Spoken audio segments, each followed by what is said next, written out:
This week's edition of NJBIA's Minding Your Business is brought to you in part by AT&T, helping family, friends, and neighbors connect in meaningful ways every day.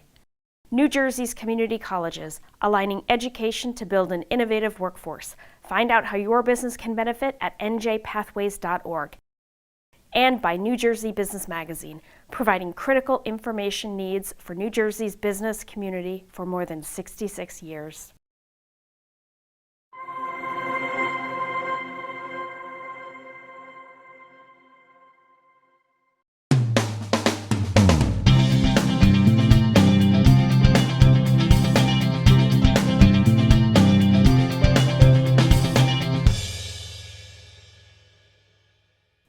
Welcome to NJBI's Mind Your Business. I'm Bob Considine.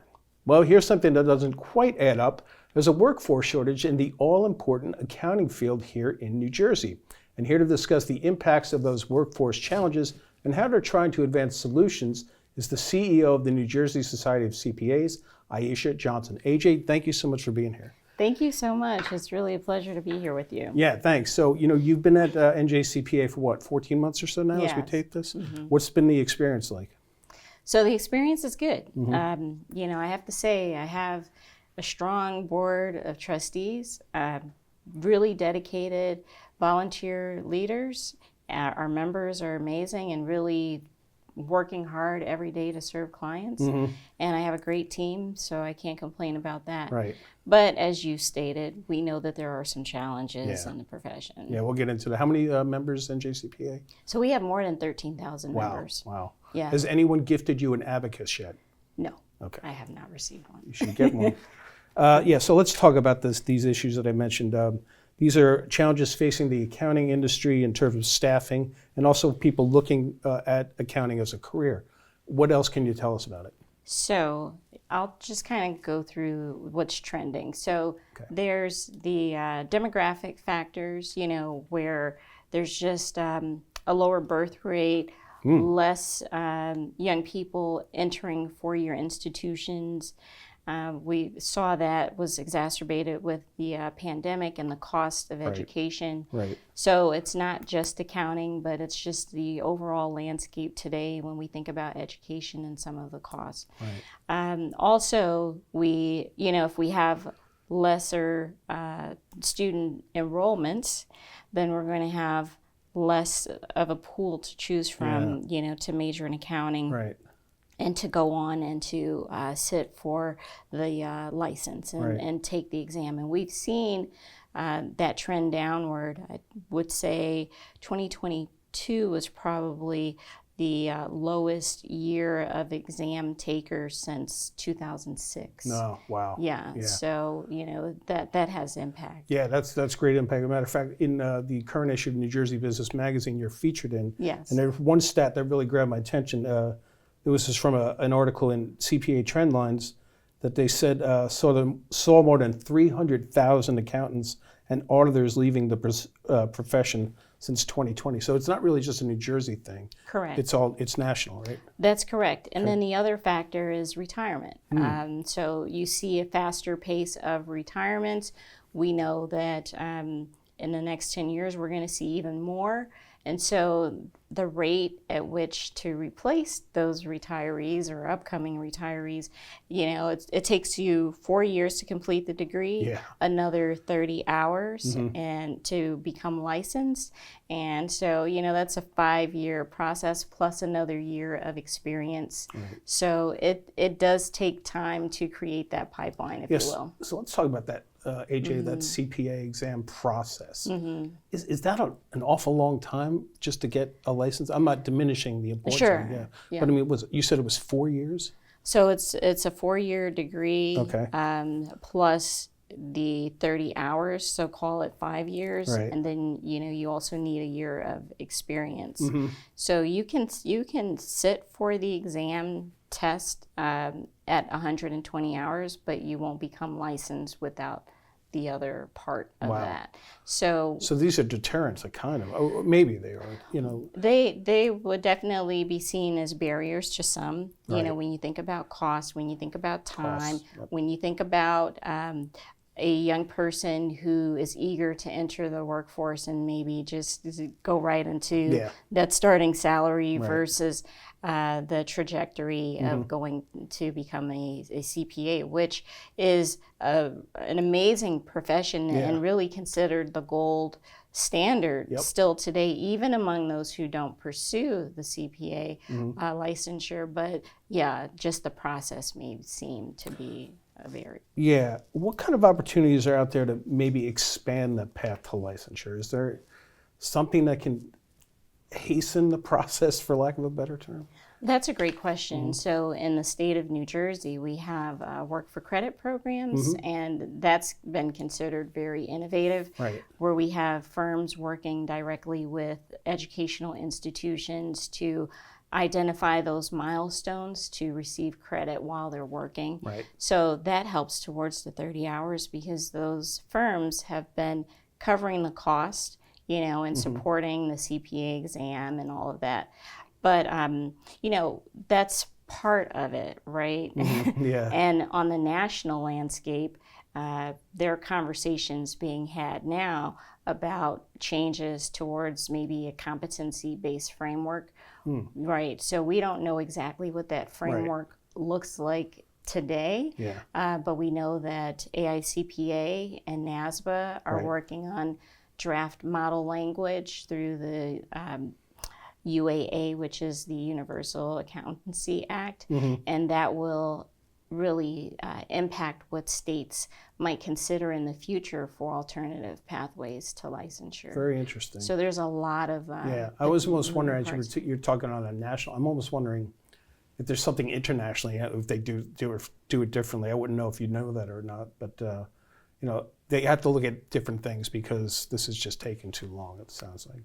Yeah, and states are eager for solutions, And so we, in the state of New Jersey, we understand that if you are a student, you want to major in accounting, you want to become licensed, we want to make sure that we do our part through NJCPA where those opportunities exist. So we're advocating, for the profession each and every day and working with partners. Totally. I know last year, your first year with NJCPA, you guys kind of commenced a pipeline task force to identify opportunities to help the situation. First of all, who is the task force comprised of, and what did they come up with anything of note? Yeah, so we had a pipeline task force, and that was through NJCPA, and we had various leaders, so emerging leaders, representatives in education, just different settings to come together and talk about the pipeline shortage and what we can do for solutions. So they came up with 3 areas of focus and around the recommendations. And one is addressing those perceptions around high school and college students who just may find or believe that accounting is boring from something that they've heard but not really had a chance to experience it. So for us, it's about telling a positive story.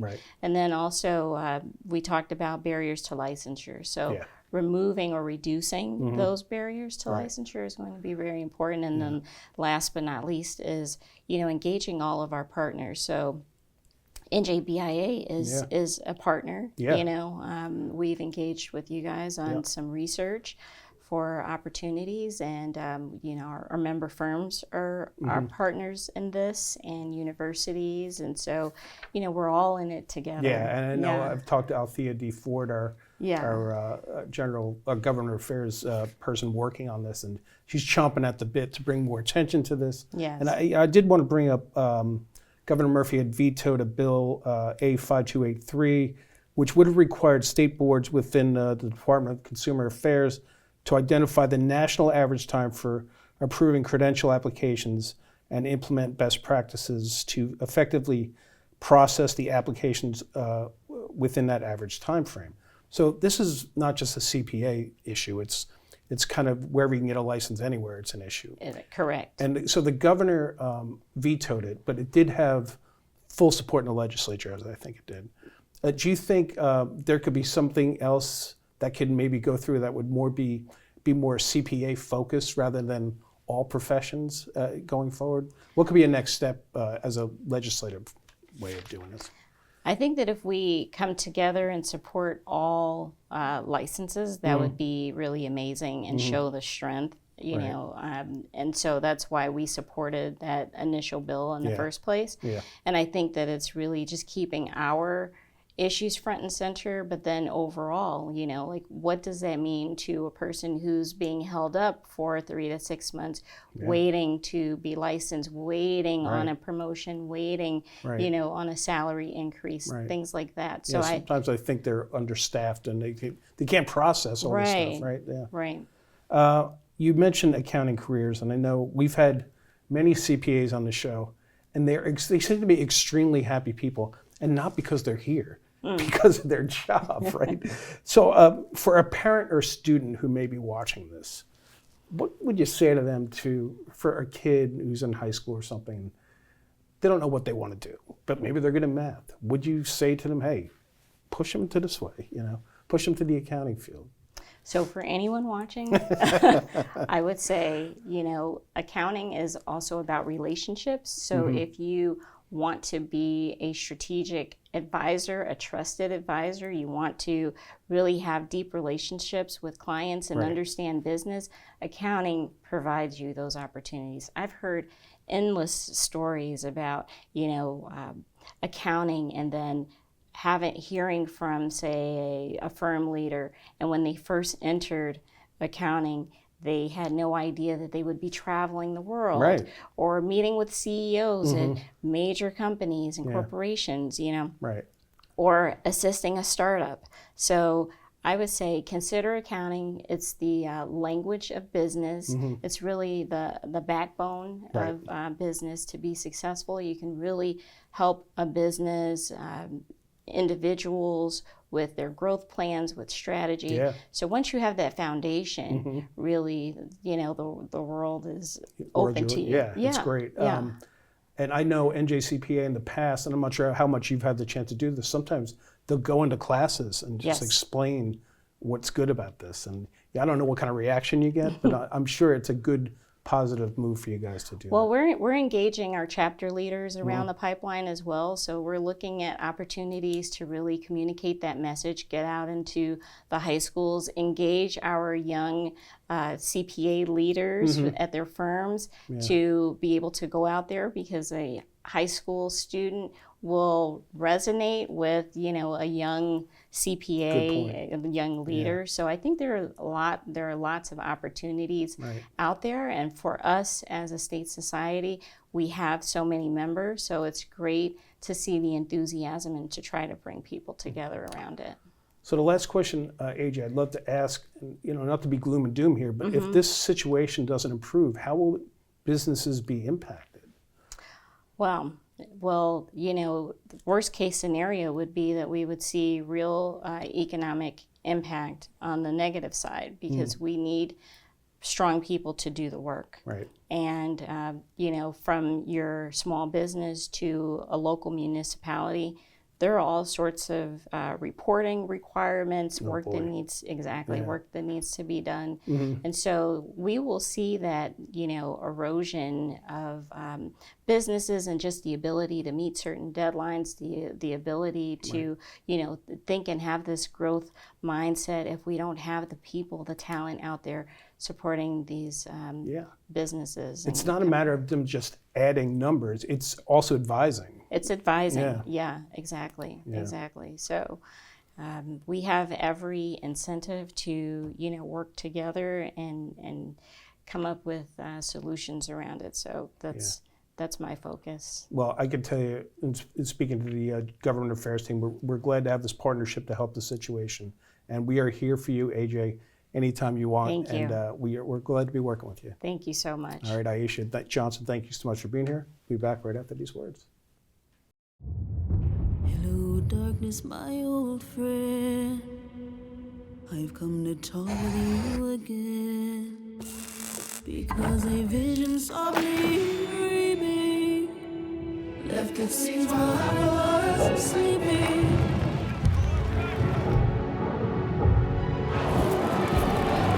And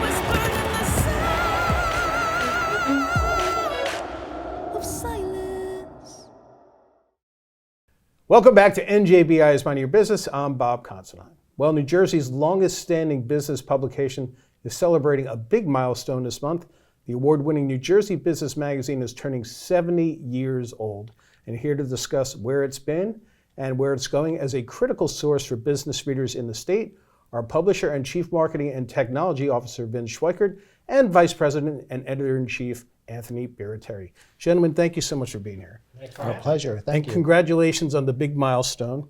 I wanted to ask you guys, I'm not exactly sure when you both joined New Jersey Business Magazine, but did you tell me when it was, and did you have a sense about the magazine as you started? Okay. Well, I began in February 1988, Okay. in my 37th year. 37, wow. I knew the magazine pretty well, but back in in those days, there were 5 business publications. Wow. I came from New Jersey Success. There was Executive Business Magazine, Business Journal of New Jersey Good Life, and New Jersey Business. Right. I was the sales manager at New Jersey Success at the time. I met the publisher of New Jersey Business Magazine, Don Haynes, and we were friendly competitors at the time. Right. And then he reached out to me about a month later after our lunch and offered me a position. And you were like, yes. Yes. Because New Jersey Business Magazine was the best of all of them. It was, and it had a very strong reputation, and there was the connection with BIA. There was, it was the gold standard of business magazines at the time. And what about you, Anthony? When did you start? Well, I was hired right out of college. I was an English major. Right. So I didn't know too much about business publications in the state.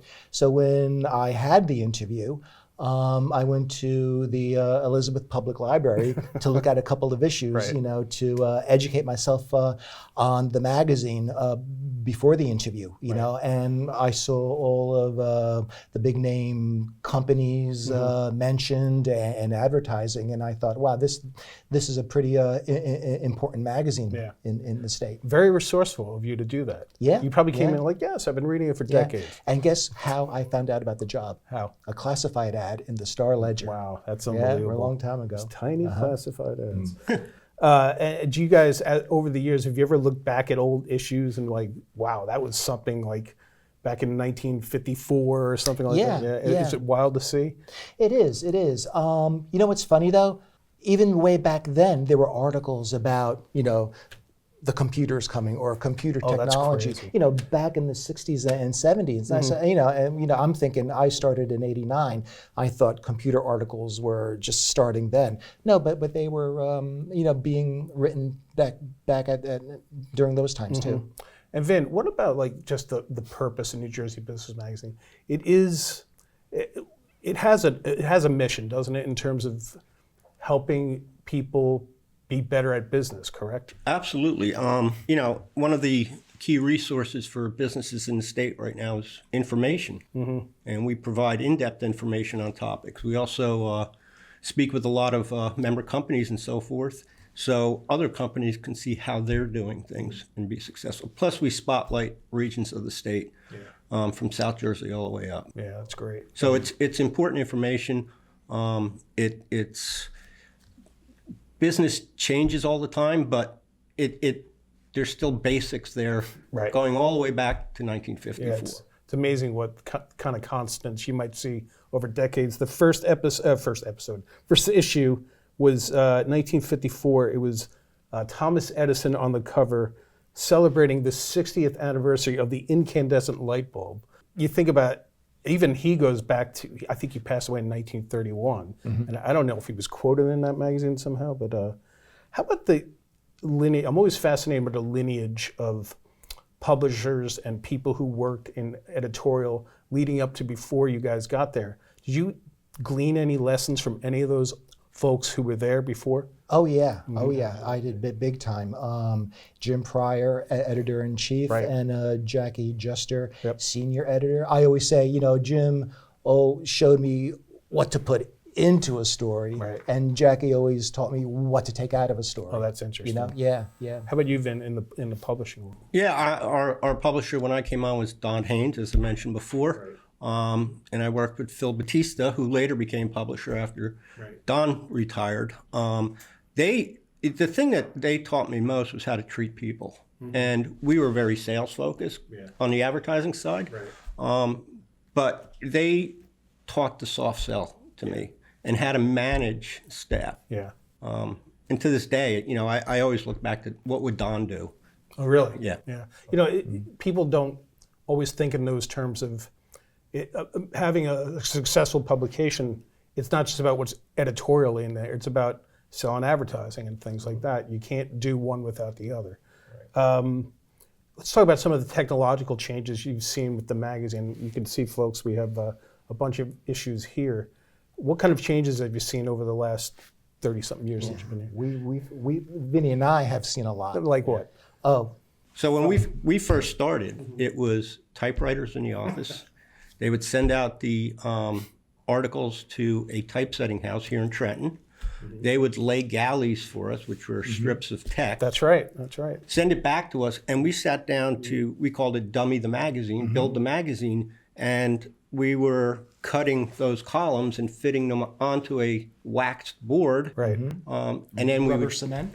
well, Yes, rubber sometimes, cement yeah. and waxing sticks. Yeah, and is it true that you went to work in snowshoes at that point too, just because? Yeah, pretty so much, pretty much. But no, I get that because I was in college at this particular time, and our college newspaper at William Patterson College, the Beacon, we were doing the same thing. We were taking strips of text, and if it wasn't like lined up perfectly, Yeah. it would not look good the next day. Yeah. Well, one of the things I love about the magazine, let's talk about present day. Every month you get monthly columns, report to members, at issue with the government affairs team. Focus New Jersey is a column. Then you're going to get your Ask the Experts and Small Business Solutions and the business briefs every month. And I'm just skimming the surface here, but a lot of times these issues have a theme. How long has that been going on, and why is it beneficial to both the readers and the advertisers? I think that, well, let's talk about some of the stories. New Good Neighbor Awards that are in July, that goes back to before our time, probably 60s or 70s it started. Yeah. And then when Vinny and I came around, we introduced the, no, actually, I think it was Jim Pryor who introduced the concept, or was it you, for the Innovative State issue? I did the Innovative State because Scientific America had a special section on New Jersey, and it was phenomenal. Right. I said, why don't we do something Right, like this? perfect. Right. You know, in our own backyard. Right. So that's every June. And then we introduced Small Business Resources in October, and Workforce Development in August. And we've been doing that every year now, right? And I think they're just great topics to inform our readers, especially workforce development and small business resources, because the majority of our readers are small businesses. Right. Yeah, and these a lot of these industry spotlights in an issue have been going on forever, and industries come up and down in the state of New Jersey. We try to cover them on the way up, and you've got the standards, the banking, the technology set, Higher ed, maybe? higher ed, Accounting. accounting, healthcare. Healthcare is one of our biggest topics right now. I'd be remiss if I didn't mention some of the staff that works with you guys. This is such a great team. Managing editor Jim Pytel, associate publisher Lisa Crisculo, creative director Mike Sanchez, who makes this magazine look as great as it does, communications associate Angeline Lee, and the account executives Chris Marston, Bill Bronner. Great team. Bill Browner, sorry. What do we have coming up for 2025 in the editorial calendar? But we're introducing new departments. We're having a technology column, with the advent of AI. But it won't only be AI, focused. We'll cover, even though that's in everything, but it'll be anything technology. AI is huge, right? Life sciences, advanced manufacturing, chemicals.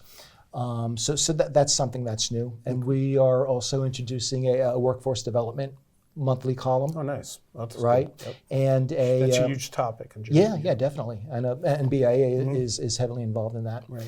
and a tourism column in the back of the book. Okay. We're calling that. What are we calling that? Explore New Jersey. Explore New Jersey. Love it. We've copyrighted that. You can't have it. Last question, guys, before I let you go. Favorite issue in your tenure? You want to go first? My favorite issue was our first Innovative State issue. It was 30 years ago, right at the advent of desktop publishing, which we kind of put together. But the thing I liked about it most was our editor-in-chief at the time, Jim Pryor, did a list of everything invented in New Jersey. Oh, that's crazy. And it was phenomenal. And things that came out of New Jersey, manufactured in New Jersly, Yeah. you would never think of it, you know? Even certain foods, right? Like candies and stuff like that. Yeah, everything from, the Winchester rifle up to the light bulb, you know? And I think that was like 5 pages in the magazine of just a list of firsts in New Jersey. Right. Yeah. What about you? What was your favorite?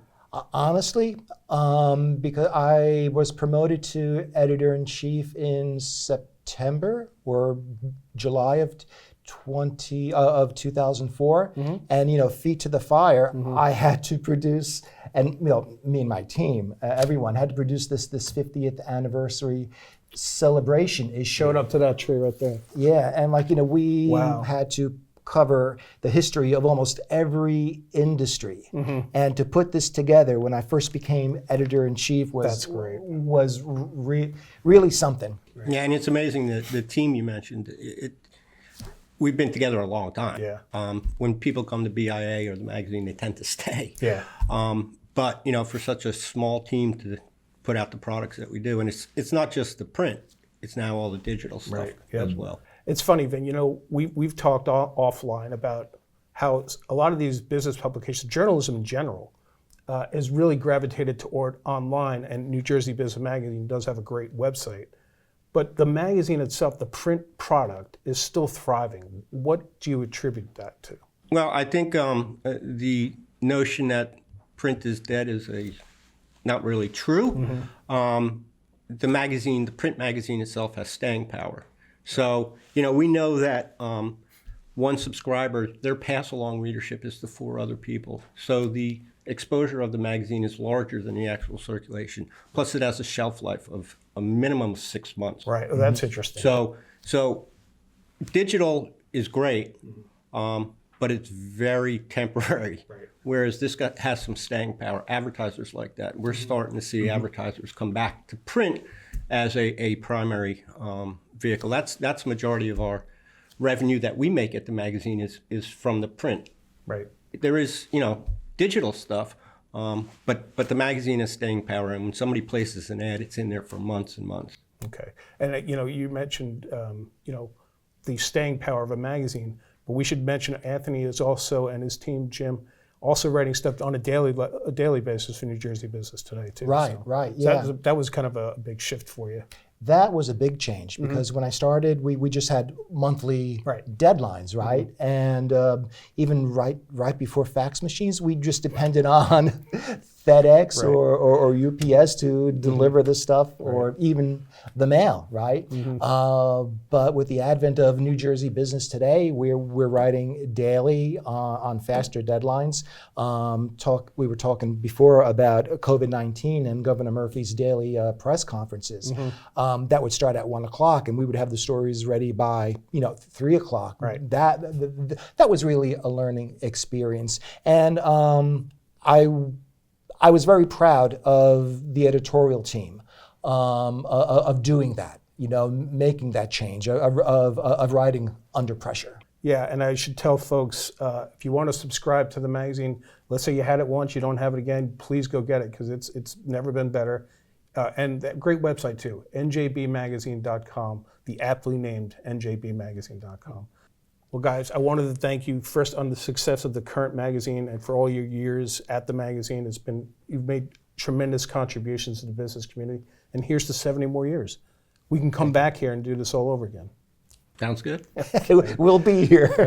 Thanks. And thanks for being here. Okay, thank you, Bob. And thank you for joining us on NJBI's Minding Your Business. We'll see you next time.